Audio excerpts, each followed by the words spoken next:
हे बघा, हे लोणीची पालखी आहे बघा. ही दरवर्षी ही जेजुरीला जाते आणि दरवर्षी इथं म्हणजे त्यांचं इथं दुपारचं जेवण, नाश्त्याचा, चहा पाण्याचा कार्यक्रम इथं केला जातो. हे आमचे सचिनांना बेंद्रे हे इथं दरवर्षी त्यांचं नियोजन करतात पहा. तर तुमचं नियोजन कसं असतं, काय असं? प्रथमतः सर्वांना शिवमंडळ.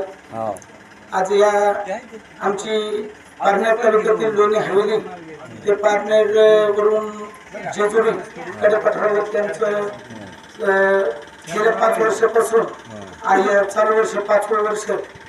तरी प्रथमतः मी सचिन अण्णा बेंद्रे यांचं मनापासून सहर्ष असं स्वागत करतो. चॅनलचे माध्यम संजय बेंद्रे मामा तुमच्या सुद्धा माध्यमातून सर्वांचं सहर्ष असं स्वागत करतो. आणि शिवमल्हार. जय खंडेराय, जय मल्हार. धन्यवाद. हे पहा, सुंदर असं नियोजन असतं पहा इथं.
पाहुणे हे पण डान्स करतात पहा.